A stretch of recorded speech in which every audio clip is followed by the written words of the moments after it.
Police के cyber crime police station ने एक डिजिटल अरेस्ट और इम्पर्सोनेशन के ट्रांसनेशनल गैंग का पर्दाफाश किया है और भांडाफोड़ किया है। ये एक डिजिटल अरेस्ट का स्कैम था जिसमें एक सीनियर सिटीज़न महिला के साथ डिजिटल अरेस्ट का फ्रॉड हुआ है और ये कॉल हमारे पास लाइव भी थी, जिसके आपको हमने क्लिपिंग्स दिखाए हैं। जब इन लेडी को रियलाइज़ हुआ आफ्टर सम टाइम, करीबन 1 करोड़ का इनका पैसा इन्होंने दे दिया था इस फ्रॉड में, और उसके बाद इनको रियलाइज़ हुआ, इन्होंने हमें कांटेक्ट किया और उस टाइम पे भी कॉल लाइव थी, इनको कॉल्स आ रहे थे और हमने अपना एक स्टाफ वहाँ बिठाया, कांस्टेबल, और हमने ये वीडियो वगैरह ली जिससे हमने कैप्चर करा जो कॉल कर रहा है उसका face, and we are recognising that कि कौन वो पर्सन है जो ये कॉल कर रहा है। इस इम्पर्सोनेशन स्कैम में जो और केसेस से अलग बात रही वो ये थी कि कॉल्स जो हैं वो कंबोडिया से आ रहे थे, VoIP कॉल्स थे, और जो नंबर रिफ्लेक्ट हो रहा था विक्टिम के मोबाइल में वो एक इंडियन मोबाइल नंबर है। तो जब उसको हमने इन्वेस्टिगेट करना शुरू करा तो कुछ परत इस तरह से खुली कि एक सिम बॉक्सेस नाम का डिवाइस है जिसके थ्रू इन लोगों ने कॉल्स को कन्वर्ट करा है। जो इंटरनेट से VoIP कॉल्स हैं वो इसके थ्रू रूट करने से वो इंडियन मोबाइल नंबर्स रिफ्लेक्ट करती हैं, और ये ऑटोमेटेड कॉल्स हैं। जैसे कॉल सेंटर का कॉल किसी को आता है और वो बात करता है, फिर वो बोलेंगे आप 9 प्रेस करें, फिर वो कॉल VoIP वाले कॉन्टैक्ट पर्सन के पास चली जाती है। वो विक्टिम से बात करते हैं और उसके बाद उसको कन्विंस करते हैं कि आप वीडियो कॉल पर आ जाएं और बात करें, और फिर ये प्रोसीजर शुरू होता है। तो ये जो सिम बॉक्सेस आप देख रहे हैं इसमें करीबन 32 सिम्स एक साथ लगाए जाते हैं और हर सिम की कैपेसिटी करीबन 1500 से ऊपर कॉल्स लेने की है एक दिन में।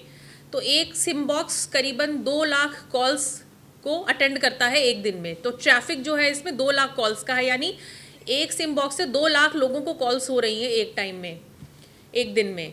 और ये सिम बॉक्सेस हमें जब हमें ये पता चला कि कौन से 2 नंबर से कॉल आ रहा है, हमने उसको इन्वेस्टिगेट करना शुरू करा। फिर हमें IME सर्च करा, टेक्निकल इन्वेस्टिगेशन करी, जिसके थ्रू हमें लिंक्स मिले। पहली बात, ये जो हमें सिम बॉक्सेस रिकवर हुए इसके लिए हम पहले लुधियाना हमारी टीम गई कि ये नंबर्स जो थे जो जिससे फ़ोन कॉल हो रहा था वो एक्टिवेट कहाँ से हुए थे, कहाँ से इशू हुए थे, और ये लुधियाना से इशू हुए हैं। और हमारे पास फिर हमने लुधियाना में जो POS है, पॉइंट ऑफ सेल एजेंट्स हैं सिम कार्ड्स के, उनकी गिरफ्तारी हुई। उनके पास से हमें भारी मात्रा में सिम मिले और रिकॉर्ड्स मिले कि उन्होंने बल्क में सिम्स इशू करे हैं, और सिम्स इशू होने के बाद मेरठ में एक्टिवेटेड थे। यहाँ से सिम्स बल्क में ले जाए गए एक कैरियर के द्वारा, जिसको हमने अरेस्ट किया है। और मेरठ में कई सारे लोग ऐसे हैं जो इन सिम बॉक्सेस के साथ मल्टीपल सिम्स को यूज़ कर रहे हैं, जिसमें से 3 लोग हमने मेरठ से अरेस्ट किए हैं। अब बात आती है ये सिम बॉक्सेस ये कहाँ से आ रहे हैं। तो उसमें एक हमारे पास लीड मिली इन्वेस्टिगेशन में कि ये सिम बॉक्सेस जो हैं वो चाइना से आ रहे हैं, और चाइनीज़ कंपनी की ही इनकी मैन्युफैक्चरिंग है। क्विकटेल है और एक डिन स्टार है। इन 2 कंपनीज़ के हैं जो दोनों चाइनीज़ कंपनी हैं, और हमें इसके सबूत मिले हैं कि चाइना से कैसे सप्लाई हुए हैं और किस तरह से ये पूरा नेटवर्क शुरू किया गया है। हमारे पास एक एक्यूज्ड है शुभम नाम का, उससे हमें इंटरोगेशन में पता चला कि उसने फेसबुक पे वर्क फ्रॉम होम का ऐड देख के उसको ट्राई किया।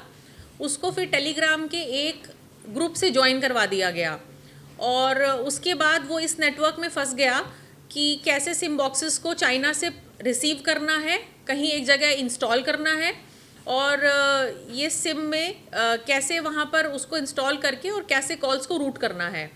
उसको बताया गया कि आपकी 2-3 बेसिक रिक्वायरमेंट्स हैं, जैसे आप very high speed internet connectivity ले लें, एक रूम हो आपके पास और अनइंटरप्टेड पावर सप्लाई हो, जिससे कि ये सिस्टम फ्लॉलेसली काम कर सके, इतने कॉल्स को ले सके। तो वो वर्क फ्रॉम होम के लालच में इस रैकेट में फंसा, और करीबन इनको पर डे $50 में पेमेंट मिल रही थी। जिसको इनिशियली $US में पेमेंट आ रही है उसको भी हमने अरेस्ट करा है, परवेज़ उसका नाम है। और अभी 2-3 लोग और ऐसे हैं जो मेरठ के हैं। परवेज़ को और सोहेल को अरेस्ट करने के बाद वो एब्सकॉन्डिंग है, उनकी हम तलाश कर रहे हैं। उनका भी इसमें नेटवर्क है, they are also receiving money, और वो काफ़ी सिम बॉक्सेस की डीलिंग करते हैं। और सिम्स ये लोग फर्जी तरीके से इशू कर रहे थे। किसी का भी बायोमेट्रिक यूज़ कर रहे हैं। जैसे एक होता है पीओएस, एक होता है एजेंट। जो एजेंट होता है वो सर्टिफाई करता है कि हमने इसका बायोमेट्रिक लिया, तो या तो वो बायोमेट्रिक्स ले नहीं रहे हैं या फिर फर्जी किसी का बायोमेट्रिक यूज़ कर रहे हैं, सिंथेटिक। तो कई बार होता है हम अपना बायोमेट्रिक्स इधर उधर दे देते हैं और वो सिंथेटिकली मिसयूज़ होने लगता है। तो इस तरह से ये लोग किसी और के नाम का सिम इशू करके, उसको पता भी नहीं है कि मेरे नाम का एक सिम इशू हुआ है और मेरे नाम पे गलत काम के लिए यूज़ किया जा रहा है, इस तरह से बल्क में ये सिम्स दे रहे थे। आप में से किसी का कोई सवाल हो तो आप पूछ सकते हैं।